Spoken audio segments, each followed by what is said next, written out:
Welcome friends हमारे YouTube channel mission nursing में। Friends बहुत ही महत्वपूर्ण क्वेश्चन है जो कि आने वाली सभी परीक्षाओं के लिए वेरी वेरी इंपॉर्टेंट हैं।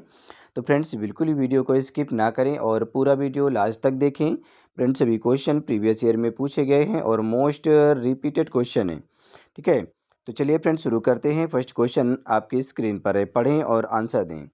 महिलाओं में सबसे आम एनीमिया का प्रकार कौन सा होता है? What is the most common type of anaemia among women? बताएं फ्रेंड्स, बहुत ही सिंपल प्रश्न है और सभी रिपीटेड हैं, पूछे गए हैं। तो जितना हो सके आप लोग कमेंट बॉक्स में आंसर देने की कोशिश करें। ठीक है, महिलाओं में सबसे आम एनीमिया का प्रकार कौन सा है? तो यहाँ पे फ्रेंड्स आयरन डिफिशियंसी एनीमिया होगा। ठीक है, सबसे ज़्यादा महिलाओं में आयरन डिफिशियंसी एनीमिया होता है। ठीक है, ज़्यादातर खून की जो कमी होती है वो फ्रेंड्स आयरन डिफिशियंसी की वजह से होती है।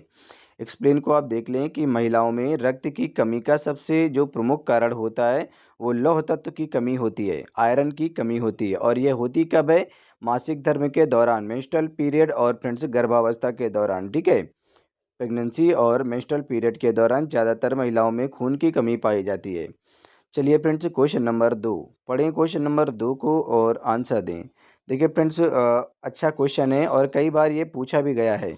ठीक है, गर्भवती महिलाओं के लिए फोलिक एसिड की दैनिक सिफारिश कितनी की जाती है? What is the daily recommended intake of folic acid for pregnant women?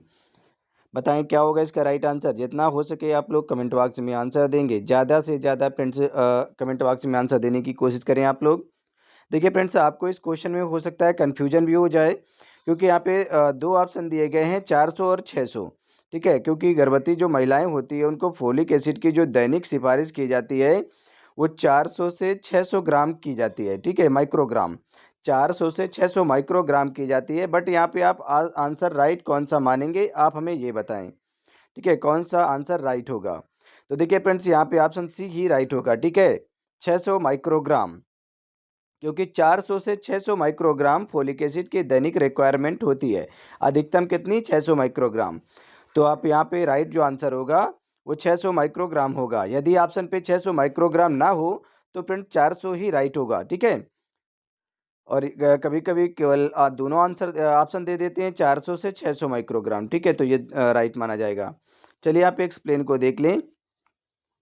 Pregnancy के दौरान न्यूरल ट्यूब डिफेक्ट से बचाव के लिए, न्यूरल ट्यूब डिफेक्ट से बचाव के लिए महिलाओं को 600 माइक्रोग्राम फोलिक एसिड के प्रतिदिन लेना चाहिए, आवश्यकता होती है। चलिए फ्रेंड्स क्वेश्चन नंबर 3 पढ़ें। क्वेश्चन नंबर 3 को बताएं फ्रेंड्स क्या होगा इसका राइट आंसर। क्वेश्चन नंबर 3 को पढ़ लें। सुरक्षित मातृत्व का प्रमुख उद्देश्य क्या होता है? What is the primary goal of safe motherhood? सुरक्षित मातृत्व का प्रमुख उद्देश्य क्या है? What is the primary goal of safe motherhood? बताएं भाई क्या होगा इसका राइट आंसर। तो देखिए फ्रेंड्स, यहाँ पे ऑप्शन बी आपका राइट होगा। ठीक है, ऑप्शन बी यहाँ पे आपका राइट है। मातृ मृत्यु दर को कम करना, रेड्यूस मैटरनल मोर्टेलिटी। एक्सप्लेन को आप देख लें कि सुरक्षित मातृत्व का उद्देश्य गर्भावस्था, प्रसव और प्रसवोत्तर अवधि में महिलाओं की मृत्यु और जटिलताओं को कम करना है।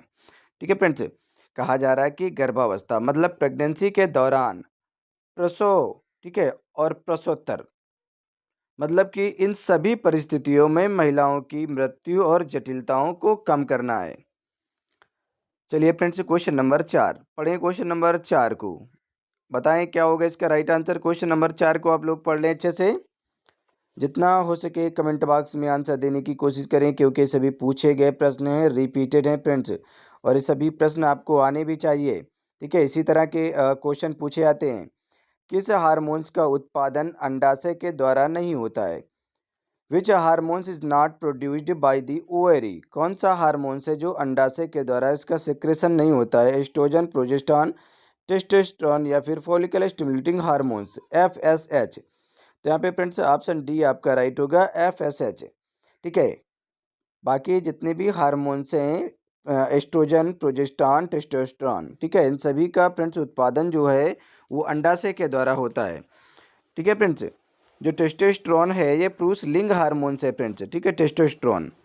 अब यहाँ पे फॉलिकल स्टिमुलेटिंग हार्मोन्स जो है ये अंडाशय से उत्पादन नहीं होता है इसका, FSH। ठीक है, इसका उत्पादन पिट्यूटरी ग्रंथि के द्वारा होता है, ना कि अंडाशय के द्वारा। ठीक है, और ये फ्रेंड्स पोस्टेरियर नहीं, एंटेरियर पिट्यूटरी ग्लैंड से होता है इसका। ठीक है, क्योंकि कन्फ्यूजन हो जाता है ना, दो अगर ग्रंथियां दे दिया जाता है कि फॉलिकल स्टिमुलेटिंग हार्मोन्स का सिक्रेशन किस ग्रंथि से होता है, और ऑप्शन पे होता है कि पोस्टीरियर पिट्यूटरी ग्लैंड और एंटेरियर पिट्यूटरी ग्लैंड, तो आप लोग कन्फ्यूज हो जाते हैं। ठीक है, पोस्टीरियर पिट्यूटरी ग्लैंड मतलब कि पश्च पीयूष ग्रंथि, एंटेरियर पिट्यूटरी ग्लैंड मतलब अग्र पीयूष ग्रंथि। ठीक है, तो ये जो फॉलिकल स्टिमुलेटिंग हार्मोन्स होता है एफएसएच, ये एंटेरियर पिट्यूटरी ग्लैंड से से स्रावित होते हैं। ठीक है, मात्र दो हार्मोन्स हैं जो कि से पश्च पीयूष ग्रंथि से स्रावित होते हैं, मतलब कि पोस्टीरियर पिट्यूटरी ग्लैंड से मात्र दो हार्मोन स्रावित होते हैं। एक हो गया आपका ऑक्सीटोसिन, ठीक है, ऑक्सीटोसिन हो गया, और दूसरा हो गया एडीएच। ठीक है, एडीएच एंटी डायूरेटिक हार्मोन्स। ये दो हार्मोन्स हैं जो आपके पोस्टीरियर पिट्यूटरी ग्लैंड से स्रावित होते हैं। मात्र दो हार्मोन्स हैं, बाकी जितने भी हार्मोन्स हैं सभी हार्मोन्स एंटेरियर पिट्यूटरी ग्लैंड से ही निकलते हैं। ठीक है, स्रावित होते हैं। चलिए फ्रेंड्स, क्वेश्चन नंबर 5 पढ़ें। क्वेश्चन नंबर 5 को, शिशु के जन्म के कितने घंटे के भीतर स्तनपान कराना सर्वोत्तम होता है? With in how many hours after birth should breast feeding ideally start? बताएं भाई, क्या होगा इसका राइट आंसर? पढ़ें और आंसर दें जितना हो सके। ज़्यादा से ज़्यादा आप लोग कमेंट बॉक्स में आंसर देने की कोशिश किया करें। शिशु के जन्म के कितने घंटे के भीतर स्तनपान कराना सर्वोत्तम होता है? With in how many hours after birth should breast feeding ideally start? पढ़ें और आंसर दें। ज़्यादा से ज़्यादा आप लोग कमेंट बॉक्स में आंसर देने की कोशिश क्या करें। बताएं भाई, क्या होगा इसका राइट आंसर? तो ये यहाँ पे प्रिंट से कहा गया है कि विद इन 1 आवर्स, ठीक है, 1 घंटे के भीतर ब्रेस्ट फीडिंग करवाना अनिवार्य होता है। 1 घंटे के भीतर। एक्सप्लेन को देख लें कि जन्म के 1 घंटे के भीतर स्तनपान प्रारंभ करना शिशु की रोग प्रतिरोधक क्षमता बढ़ाता है और शिशु मृत्यु दर को भी घटाने का काम करता है ये। चलिए फ्रेंड्स, क्वेश्चन नंबर 6 पढ़ें। क्वेश्चन नंबर 6 को बताएं, क्या होगा इसका राइट आंसर? किस प्रक्रिया के दौरान डिम्ब अर्थात एग का निष्कर्षण होता है? During which process does ovum release occur? Guess करें फ्रेंड्स, क्या होगा इसका राइट आंसर? जितना हो सके आप लोग कमेंट बॉक्स में आंसर देने की कोशिश करेंगे। किस प्रक्रिया के दौरान डिम्ब का निष्कासन होता है? तो फ्रेंड्स, यहाँ पे ऑप्शन बी आपका राइट होगा, अंडोत्सर्ग। ठीक है, अंडोत्सर्ग ओल्यूशन के द्वारा। ठीक है, ऑप्शन यहाँ पे बी आपका राइट होगा। एक्सप्लेनेशन को आप देख लें। अंडोत्सर्ग के दौरान परिपक्व डिम्ब अंडाशय से बाहर निकलता है और निषेचन के लिए तैयार रहता है। फ्रेंड्स, कोई भी कैंडिडेट जो कि ऑनलाइन क्लास लेना चाहता है तो फ्रेंड्स हमारे इस नंबर पे कांटेक्ट कर सकता है, 79 85 47 30 42। ठीक है, आप इस नंबर पे संपर्क कर सकते हैं। आप किसी भी राज्य से फ्रेंड्स आप एएनएम के प्रिपरेशन कर रहे हो, सभी राज्यों के लिए महत्वपूर्ण है। ठीक है, सभी राज्यों के लिए इम्पोर्टेंट रोल प्ले करेंगे। 450 प्लस हम आपको पीडीएफ प्रोवाइड करेंगे जिसमें कि 10,000 प्लस क्वेश्चन होंगे। ठीक है, 10,000 प्लस क्वेश्चन होंगे, और फ्रेंड्स ये आपके एग्जाम के लिए बहुत ज़्यादा महत्वपूर्ण साबित होंगे। फ्रेंड्स, हम आपको 199 रुपये में 450 प्लस पीडीएफ प्रोवाइड कर देंगे। ठीक है, यदि आप इंटरेस्टेड हैं तो आप फ्रेंड्स इसी नंबर पे संपर्क कर सकते हैं, और यदि आप फ्रेंड्स क्लास लेना चाहते हैं तो भी हमारे इसी नंबर पे कांटेक्ट करेंगे। चलिए फ्रेंड्स, क्वेश्चन नंबर 7 पढ़ें। क्वेश्चन नंबर 7 को, अच्छा क्वेश्चन है, विश्व मातृत्व स्वास्थ्य दिवस कब मनाया जाता है? When is world maternal health day celebrated? बताएं फ्रेंड्स, क्या होगा इसका राइट आंसर? पढ़ें क्वेश्चन को। विश्व मातृत्व स्वास्थ्य दिवस कब मनाया जाता है? तो when is world maternal health day celebrated? पढ़ें और आंसर दें। तो देखिए फ्रेंड्स, यहाँ पे 5 मई को मनाया जाता है। ठीक है, ऑप्शन ए आपका राइट होगा, 5 मई। एक्सप्लेन को आप देख लें कि 5 मई को विश्व भर में सुरक्षित मातृत्व और दाई सेवाओं के महत्व को जागरूक करने के लिए विश्व मातृत्व दिवस मनाया जाता है। चलिए फ्रेंड्स, क्वेश्चन नंबर 8 है। पढ़ें क्वेश्चन नंबर 8 को। बताएं, क्या होगा इसका राइट आंसर? क्वेश्चन नंबर 8 को आप अच्छे से पढ़ लें। ठीक है, और जितना हो सके कमेंट बॉक्स में भी आंसर दें। मानव प्रजनन तंत्र में शुक्राणु किस अंग में बनते हैं? मानव जो प्रजनन तंत्र है उसमें शुक्राणु किस अंग में बनते हैं? In the human reproductive system sperm are produced in which organ? बताएं भाई, क्या होगा इसका राइट आंसर? पढ़ें और आंसर दें कि मानव प्रजनन तंत्र में शुक्राणु किस अंग में बनते हैं ओवरी में, प्रोस्टेट में, टेस्टिस में, ब्लैडर में। तो फ्रेंड्स कहाँ पर बनते हैं? तो यहाँ पे बहुत ही अच्छा क्वेश्चन है और सिंपल है, ये टेस्टिस में बनते हैं। ठीक है, ऑप्शन सी आपका राइट होगा। एक्सप्लेनेशन को आप देख लें कि वृषण पुरुष प्रजनन अंग है जो कि शुक्राणु और टेस्टोस्टेरोन हार्मोन्स का निर्माण करते हैं। चलिए फ्रेंड्स, क्वेश्चन नंबर 9। देखिए फ्रेंड्स, जितना हो सके आप लोग कमेंट बॉक्स में आंसर देने की कोशिश किया करें, क्योंकि इसी तरह के प्रश्न पूछे जाएंगे और सभी रिपीटेड प्रश्न हैं। किस अवस्था में भ्रूण को फीटस कहा जाता है? किस अवस्था में भ्रूण को फीटस कहा जाता है? At which stage is the embryo called a foetus? किस अवस्था में भ्रूण को फीटस कहा जाता है? फ्रेंड्स, जितना हो सके आप लोग कमेंट बॉक्स में आंसर देने की कोशिश करें। बताएं फ्रेंड्स, क्या होगा इसका राइट आंसर? किस अवस्था में भ्रूण को फीटस कहा जाता है? गर्भधान के तुरंत बाद, 4 सप्ताह बाद, 8 सप्ताह बाद या 12 सप्ताह बाद? तो यहाँ पे फ्रेंड्स ऑप्शन सी आपका राइट होगा, ये 8 सप्ताह बाद भ्रूण को फीटस कहा जाता है। चलिए एक्सप्लेन को आप देख लें। गर्भधान के 8 सप्ताह के बाद भ्रूण को फीटस कहा जाता है जब उसके प्रमुख अंग बनना प्रारंभ हो जाते हैं। चलिए अगला क्वेश्चन है क्वेश्चन नंबर 10। पढ़ें क्वेश्चन नंबर 10 को। प्रसव पीड़ा के प्रथम चरण में प्राथमिक घटना क्या होती है? What is the primary event in the first stage of labour? प्रसव पीड़ा के प्रथम चरण में प्राथमिक घटना क्या होती है? गेस करें फ्रेंड्स, जितना हो सके कमेंट बॉक्स में आंसर दिया करें। ठीक है, सभी रिपीटेड हैं और ये पूछे भी गए हैं प्रश्न। प्रसव पीड़ा के प्रथम चरण में प्राथमिक घटना क्या होती है? भ्रूण का जन्म, अपरा का निष्कासन, गर्भाशय ग्रीवा का विस्फारण या फिर जल निवृत्ति, रैप्चर ऑफ मेम्ब्रेन? बताएं भाई क्या होगा? प्रसव पीड़ा के प्रथम चरण में क्या होता है फ्रेंड्स कि प्लेसेंटा या फिर फ्रेंड्स सर्वाइकल डायलेशन होता है। ठीक है, सर्वाइकल डायलेशन होता है प्रथम चरण में। जो गर्भाशय ग्रीवा होती है उसका फैलाव होता है, जो फर्स्ट चरण होता है। ठीक है, ये 10 सेंटीमीटर तक इसका फैलाव होता है। 10 सेंटीमीटर फुली डायलेटेड मानी जाती है सर्विक्स। ठीक है, और दूसरे चरण में फ्रेंड्स क्या होता है? निष्कासन होता है, किसका? भ्रूण का जन्म होता है दूसरे चरण में। तीसरे चरण में प्लेसेंटा का निष्कासन होता है और चौथे चरण में माँ और बेबी दोनों की केयर शामिल होती है। ठीक है फ्रेंड्स, चलिए यहाँ पे एक्सप्लेन को देख लेते हैं कि प्रसव की पहली अवस्था में गर्भाशय ग्रीवा धीरे धीरे खुलती है ताकि शिशु के बाहर आने का मार्ग तैयार हो सके। ठीक है, बहुत ही अच्छे लेवल के क्वेश्चन है, पूछे गए हैं कई बार। चलिए फ्रेंड्स, क्वेश्चन नंबर यहाँ पे 11 है। पढ़े प्रश्न नंबर 11 को कि मानव प्रजनन में निषेचन किस स्थान पर होता है? ये फर्टिलाइजेशन जो है ये कहाँ पर होता है, ये पूछा जा रहा है यहाँ पे। कई बार आपने पढ़ा होगा क्योंकि बहुत ही सिंपल प्रश्न है कि where does fertilisation occur in human reproduction? बताएं फ्रेंड्स, क्या होगा इसका राइट आंसर? जितना हो सके आप लोग कमेंट बॉक्स में आंसर देंगे। ठीक है, मानव प्रजनन में निषेचन किस स्थान पर होता है? तो ये फ्रेंड्स फैलोपियन ट्यूब में होता है। ठीक है, कहाँ पर होता है? फैलोपियन ट्यूब में। एक्सप्लेन को आप देख लें कि शुक्राणु और अंडाणु का मिलन सामान्य रूप से फैलोपियन ट्यूब में होता है और यही निषेचन प्रक्रिया पूरी होती है। यहीं पर निषेचन प्रक्रिया पूरी होती है। ये फैलोपियन ट्यूब के एम्पुला भाग में होता है। ठीक है, फर्टिलाइजेशन। चलिए फ्रेंड्स, 12 नंबर क्वेश्चन है, पढ़ें आप लोग 12 नंबर क्वेश्चन को। निम्न में से कौन सी मातृत्व मृत्यु का प्रत्यक्ष कारण नहीं है? विच of the following is not a direct cause of maternal death? पढ़ें और आंसर दें फ्रेंड्स, बताएं क्या होगा इसका राइट आंसर? निम्नलिखित में से कौन सी मातृत्व मृत्यु का प्रत्यक्ष कारण नहीं है? विच of the following is not a direct cause of maternal death? बताएं भाई क्या होगा इसका राइट आंसर? जितना हो सके कमेंट बॉक्स में आंसर देने की कोशिश करें।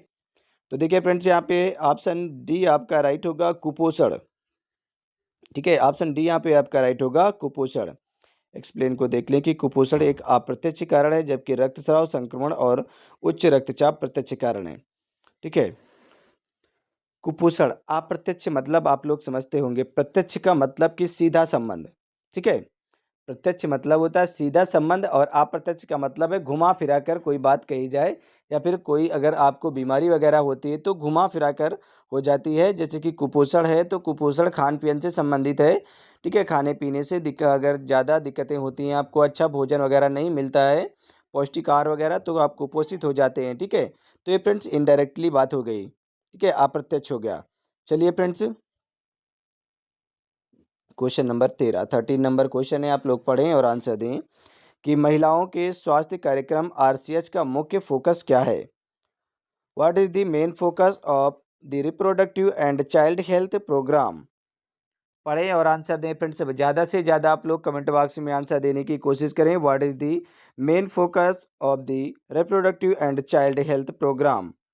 पढ़ें, बताएं फ्रेंड्स क्या होगा इसका राइट आंसर। महिलाओं के स्वास्थ्य कार्यक्रम का मुख्य फोकस क्या होता है। तो फ्रेंड्स यहाँ पे ऑप्शन सी आपका राइट होगा। ठीक है, मातृ एवं शिशु स्वास्थ्य, मैटरनल एंड चाइल्ड हेल्थ। ठीक है, एक्सप्लेन को आप देख लें कि आरसीएच कार्यक्रम का मुख्य उद्देश्य मातृत्व मृत्यु, शिशु मृत्यु और प्रजनन स्वास्थ्य सेवाओं को सुधारना होता है। आरसीएच का ये काम होता है।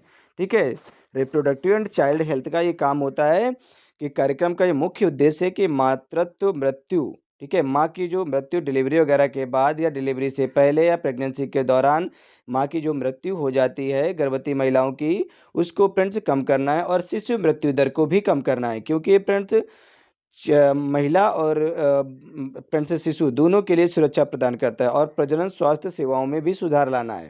ठीक है, प्रेगनेंसी में भी सुधार लाना है। तो चलिए फ्रेंड्स, क्वेश्चन नंबर यहाँ पे 14 है, 14 नंबर क्वेश्चन है। आप लोग पढ़ें और आंसर दें। 14 नंबर क्वेश्चन को अच्छे से पढ़ेंगे फिर आंसर दें।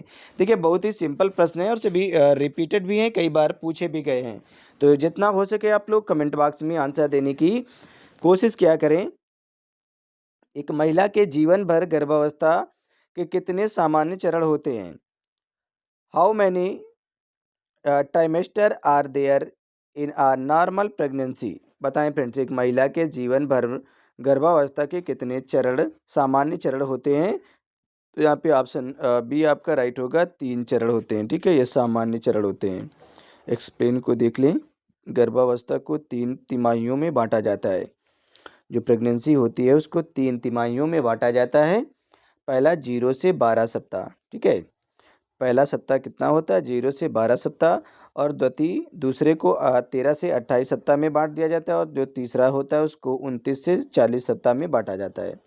ठीक है फ्रेंड्स, चलिए 15 नंबर क्वेश्चन है, पढ़ें और आंसर दें। क्वेश्चन नंबर 15 को, स्वस्थ नवजात शिशु का सामान्य श्वसन दर क्या होता है। What is the normal respiratory rate for a healthy newborn. कितना होता है फ्रेंड्स। सभी ने पढ़ा होगा क्योंकि बहुत ही सिंपल प्रश्न है और मैंने कई बार पढ़ाया भी है। स्वस्थ नवजात शिशु का जो सामान्य श्वसन दर होता है वो कितना होता है। तो फ्रेंड्स, सभी को मालूम है कि 30 to 60 प्रति मिनट होता है। ठीक है, ब्रीथ पर मिनट, श्वास दर जो होती है वो 30 से 60 बार प्रति मिनट होती है। एक्सप्लेन को देख लें कि स्वस्थ नवजात की सामान्य श्वसन दर 30 से 60 श्वास प्रति मिनट होती है। फ्रेंड्स, कोई भी कैंडिडेट जो कि ऑनलाइन क्लास लेना चाहता है तो हमारे इस नंबर पे संपर्क कर सकता है, 79 85 47 30 42। ठीक है, आप इस नंबर पे कांटेक्ट करेंगे यदि फ्रेंड्स आप क्लास लेना चाहते हैं तो। और यदि आप पीडीएफ परचेज करना चाहते हैं तो भी इसी नंबर पे संपर्क करेंगे। हमारी पीडीएफ आपको 199 रुपये में प्रोवाइड कर दी जाएंगी। 450 पीडीएफ हम आपको प्रोवाइड करेंगे जो कि फ्रेंड्स हिंदी इंग्लिश दोनों भाषाओं में होंगी और विद एक्सप्लेनेशन के साथ में होंगी, जो कि आपके एएनएम के एग्जाम के लिए बहुत ज़्यादा इंपॉर्टेंट रोल प्ले करेंगी, बहुत ही महत्वपूर्ण साबित होंगी। चलिए फ्रेंड्स, क्वेश्चन नंबर 16 पढ़ें। क्वेश्चन नंबर 16 को, रक्त अल्पता एनीमिया का सबसे पहला लक्षण क्या होता है। What is the earliest symptoms of anaemia. बताएं फ्रेंड्स, एनीमिया का सबसे पहला लक्षण बताना है। त्वचा का पीलापन, वजन का बढ़ना, तेज भूख या फिर अत्यधिक पसीना आना। बताएं क्या होगा इसका राइट आंसर। रक्त अल्पता मतलब कि जब खून की कमी होगी तो पहला लक्षण कौन सा होता है, क्या लक्षण दिखाई देगा। वजन का घटना, तेज भूख लगना, अत्यधिक पसीना आना, त्वचा का पीलापन। तो क्या होगा फ्रेंड्स, ऑप्शन ए आपका राइट होगा, त्वचा का पीलापन। मतलब कि जब फ्रेंड्स खून की कमी हो जाएगी तो ऑक्सीजन की भी तो कमी होगी, आपकी बॉडी में ऑक्सीजन भी तो अच्छे से नहीं पहुंचेगी, जिसकी वजह से क्या होगा फ्रेंड्स, बॉडी आपकी पीली दिखाई देगी। ठीक है, त्वचा जो है स्किन है वो पीली दिखाई देगी, पीलिया जैसे लक्षण दिखाई देंगे। ठीक है, रक्त में हीमोग्लोबिन की कमी से, जब बॉडी में हीमोग्लोबिन की कमी हो जाएगी तो त्वचा और श्लेष्मा जो झिल्लियां हैं इनका रंग पीला पड़ जाता है।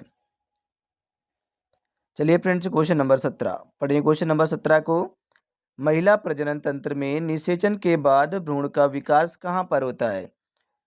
Where does embryo development occur after fertilisation in female reproductive system. बताएं फ्रेंड्स क्या होगा इसका राइट आंसर। पढ़ें और आंसर दें। महिला प्रजनन तंत्र में निषेचन के बाद भ्रूण का विकास कहाँ होता है। Where does embryo development occur after fertilisation in female reproductive system. Guess करें भाई, क्या होगा इसका राइट आंसर। जितना हो सके आप लोग कमेंट बॉक्स में आंसर देने की कोशिश करें।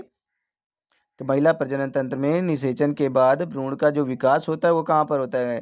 फैलोपियन ट्यूब में होता है, गर्भाशय में होता है, अंडाशय में होता है, गर्भाशय ग्रीवा में होता है। तो सभी को मालूम है फ्रेंड्स कि गर्भाशय में होता है, ठीक है, यूट्रस में होता है। चलिए फ्रेंड्स, एक्सप्लेन को आप देख लें कि निषेचन के बाद भ्रूण गर्भाशय की दीवार में आरोपित हो जाता है अर्थात इम्प्लांट हो जाता है और वहीं पर विकास होता है। चलिए फ्रेंड्स, क्वेश्चन नंबर 18 है, पढ़ें क्वेश्चन नंबर 18 को। मातृ मृत्यु दर, ठीक है, मातृ मृत्यु अनुपात को कैसे मापा जाता है। MMR, मैटरनल मोर्टेलिटी जो रेट होती है उसको कैसे मापते हैं।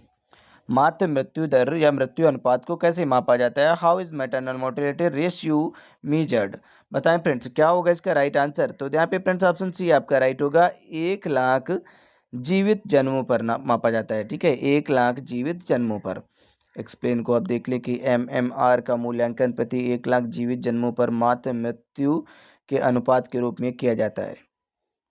चलिए फ्रेंड्स, अगला क्वेश्चन है क्वेश्चन नंबर 19। पढ़ें क्वेश्चन नंबर 19 को। फोलिक एसिड की कमी किस जन्म दोष से संबंधित होती है। फोलिक एसिड की जो कमी होती है वो किस जन्म दोष से संबंधित होती है। Folic acid deficiency is associated with which birth defect. Folic acid deficiency is associated with which birth defect. तो फ्रेंड्स यहाँ पे न्यूरल ट्यूब डिफेक्ट होगा, ठीक है, ऑप्शन बी आपका राइट होगा, न्यूरल ट्यूब डिफेक्ट। एक्सप्लेन को देख लें कि फोलिक एसिड की कमी भ्रूण के मस्तिष्क और मेरुदंड के विकास में विकृति उत्पन्न कर सकती है। चलिए फ्रेंड्स, क्वेश्चन नंबर यहाँ पे 20 है, पढ़ें क्वेश्चन नंबर 20 को। प्राथमिक स्वास्थ्य देखभाल में समुदाय की आवश्यकता निर्धारण का मुख्य उद्देश्य क्या है। What is the main objective of community needs assessment in primary health care? बताएं भाई, क्या होगा इसका राइट आंसर। क्वेश्चन को पढ़ें और आंसर दें। जितना हो सके आप लोग ज़्यादा से ज़्यादा कमेंट बॉक्स में आंसर देने की कोशिश करें फ्रेंड्स। बताएं क्या होगा इसका राइट आंसर। सभी रिपीटेड प्रश्न हैं और पूछे भी गए हैं कई बार। तो देखिए फ्रेंड्स, यहाँ पे ऑप्शन बी आपका राइट होगा, समुदाय की स्वास्थ्य आवश्यकताओं की पहचान करना, आइडेंटिफाई कम्युनिटी हेल्थ नीड्स, ठीक है। एक्सप्लेन को यहाँ पे देख लें फ्रेंड्स कि समुदाय की आवश्यकता निर्धारण का उद्देश्य स्वास्थ्य सेवाओं की प्राथमिकताओं को सही ढंग से तय करना और उचित संस्थान का आवंटन करना है। चलिए फ्रेंड्स, क्वेश्चन नंबर 21 है, पढ़ें क्वेश्चन नंबर 21 को। गर्भवती महिला में आयरन और फोलिक एसिड की गोली किस उद्देश्य से दी जाती है। जो गर्भवती महिलाएं होती हैं, प्रेग्नेंट महिलाएं होती हैं, उनको फ्रेंड्स जो आयरन और फोलिक एसिड की जो टेबलेट दी जाती है वो किस उद्देश्य से दी जाती है। आपने देखा होगा कि सरकार तो बहुत मेहनत करती है, घर घर में आयरन और फोलिक एसिड की टेबलेट वगैरह भिजवाती है, बट महिलाएं नहीं खाती हैं, ठीक है, महिलाएं खाती ही नहीं हैं, ठीक है, टेबलेट वगैरह जो सरकार बंटवाती है आयरन और फोलिक एसिड की, ताकि महिलाओं में खून वगैरह की कमी ना हो, लेकिन महिलाएं उसे इनटेक नहीं करती हैं, लेती ही नहीं हैं, ठीक है। क्वेश्चन को अच्छे से पढ़ लें कि why is iron and folic acid tablet given to a pregnant women. उच्च रक्तचाप रोकने के लिए, रक्त अल्पता रोकने के लिए, संक्रमण को रोकने के लिए, मधुमेह को रोकने के लिए। फ्रेंड्स, किस लिए फोलिक एसिड की गोली दी जाती है। तो यहाँ पे फ्रेंड्स ऑप्शन बी आपका राइट होगा, रक्त अल्पता को रोकने के लिए, ठीक है, टू प्रिवेंट एनीमिया, खून की कमी को रोकने के लिए, और फ्रेंड्स न्यूरल ट्यूब डिफेक्ट को भी रोका जाता है, ठीक है। चलिए फ्रेंड्स, एक्सप्लेन को आप देख लें। गर्भावस्था में शरीर की आयरन और फोलिक एसिड की आवश्यकता बढ़ जाती है। जब प्रेगनेंसी होती है तो प्रेगनेंसी के दौरान क्या होता है कि आयरन और फोलिक एसिड की फ्रेंड्स मात्रा बढ़ जाती है, इसकी आवश्यकता होती है बहुत ज़्यादा मात्रा में, ताकि माँ और भ्रूण को पर्याप्त ऑक्सीजन सप्लाई हो सके और एनीमिया से बचा जा सके, ठीक है, एनीमिया ना हो सके। चलिए 22 नंबर क्वेश्चन है फ्रेंड्स, पढ़ें 22 नंबर क्वेश्चन को। अपगार स्कोर किसके मूल्यांकन के लिए प्रयोग किया जाता है। Apgar score is used to assess which of the following. ये किसके लिए उपयोग किया जाता है। अपगार स्कोर किसके मूल्यांकन के लिए उपयोग किया जाता है। Apgar score is used to assess which of the following. बताएं भाई, क्या होगा इसका राइट आंसर। नवजात शिशु की स्थिति, गर्भवती महिलाओं की प्रसव पूर्व स्थिति, प्रसव के दौरान गर्भाशय का संकुचन, या नवजात शिशु की ऊंचाई। यहाँ पे फ्रेंड्स नवजात शिशु की स्थिति, ठीक है, condition of newborn. Option A आपका राइट होगा, ठीक है, क्योंकि स्थिति की जांच की जाती है अपगार स्कोर से। अपगार स्कोर जन्म के तुरंत बाद शिशु के श्वसन, हृदय गति, मांसपेशियों की टोन, ठीक है, मसल टोन और प्रक्रिया, रंग इसका मूल्यांकन करता है, ठीक है। ये 5 पैरामीटर की जाँच करता है और ये फ्रेंड्स 1 से 5 मिनट में किया जाता है, अबगार स्कोरिंग। यहाँ पे चलिए फ्रेंड्स क्वेश्चन नंबर 23 है, पढ़ें क्वेश्चन नंबर 23 को, 23 नंबर को क्वेश्चन को पढ़ लें। नवजात शिशु में प्रथम श्वास प्रेरित करने वाला प्रमुख कारण क्या है? What is the major stimulus for the first breath in a newborn? पढ़ें और आंसर दें फ्रेंड्स, बताएं क्या होगा इसका राइट आंसर। ज़्यादा से ज़्यादा आप लोग कमेंट बॉक्स में आंसर देंगे कि नवजात शिशु में प्रथम श्वास प्रेरित करने वाला प्रमुख कारण क्या है। What is the major stimulus for the first breath in a newborn? तो फ्रेंड्स यहाँ पे ऑप्शन बी आपका राइट होगा, ठीक है। रक्त में ऑक्सीजन की कमी, डिक्रीज इन ऑक्सीजन, रक्त में ऑक्सीजन की कमी। एक्सप्लेन को आप देख लें कि जन्म के बाद रक्त में ऑक्सीजन की कमी और कार्बन डाइऑक्साइड की बढ़ी हुई मात्रा नवजात को पहली बार सांस लेने के लिए प्रेरित करती है। चलिए फ्रेंड्स क्वेश्चन नंबर यहाँ पे 24 है, क्वेश्चन नंबर 24 है, पढ़ें क्वेश्चन नंबर 24 को। गर्भवती महिला के लिए टिटनेस टॉक्साइड टीका कब लगाया जाता है? When is the tetanus toxoid vaccine given to a pregnant women? बताएं फ्रेंड्स क्या होगा इसका राइट आंसर। गर्भवती महिला के लिए टिटनेस टॉक्साइड का टीका कब लगाया जाता है? जितना हो सके कमेंट बॉक्स में आंसर देने की कोशिश करें फ्रेंड्स, बताएं क्या होगा इसका राइट आंसर। गर्भवती महिला के लिए टिटनेस टॉक्साइड का जो टीका है वो कब दिया जाता है? गर्भावस्था के पहले तिमाही में, प्रसव के बाद, गर्भावस्था के दूसरे तिमाही में, प्रसव के समय। तो यहाँ पे फ्रेंड्स क्या होगा, सी नंबर आपका राइट होगा, दूसरे तिमाही में दिया जाता है।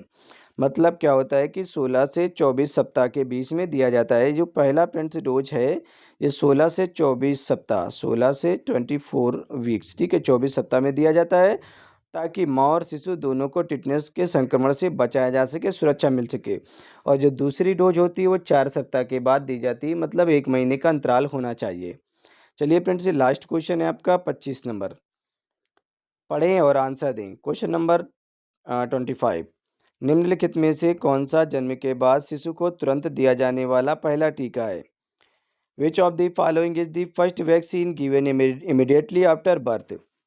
बताएं भाई क्या होगा इसका राइट आंसर। निम्नलिखित में से कौन सा जन्म के बाद शिशु को तुरंत दिया जाने वाला पहला टीका है? विच of the following is the first vaccine given immediately after birth? तो यहाँ पे फ्रेंड्स कौन सा टीका दिया जाता है? बीसीजी का टीका जन्म के तुरंत बाद दिया जाता है। ये आपको टीबी से सुरक्षा प्रदान करता है, ठीक है। एक्सप्लेन को यहाँ पे देख लें कि बीसीजी का टीका जन्म को, जो फ्रेंड्स जन्म के बाद तुरंत, नवजात शिशु को जन्म के तुरंत बाद टीबी अर्थात ट्यूबरक्लोसिस से बचाव के लिए दिया जाता है। इसके साथ ही ओपीवी हेपेटाइटिस बी का पहला डोज भी दिया जाता है, ठीक है फ्रेंड्स। और ये हमारा लास्ट क्वेश्चन था फ्रेंड्स। कोई भी कैंडिडेट जो कि ऑनलाइन क्लास लेना चाहता है तो इस नंबर पे संपर्क कर सकता है, 79 85 47 30 42, ठीक है। आप इस नंबर पे कांटेक्ट करेंगे यदि क्लास लेना चाहते हैं। और यदि फ्रेंड्स आप पीडीएफ परचेज करना चाहते हैं तो भी हमारे इसी नंबर पे संपर्क करेंगे। हमारी जो पीडीएफ है वो फ्रेंड्स 199 में आपको प्रोवाइड कर दी जाएंगी, जो कि फ्रेंड्स आपके एग्जाम के लिए बहुत ज़्यादा इंपॉर्टेंट रोल प्ले करेंगे। आप किसी भी राज्य से हो फ्रेंड्स, यदि एएनएम की तैयारी कर रहे हैं तो फ्रेंड्स आपके लिए इंपॉर्टेंट रोल प्ले करेंगी। तो चलिए फ्रेंड्स मिलते हैं नेक्स्ट क्लास में, तब तक के लिए bye bye and take care.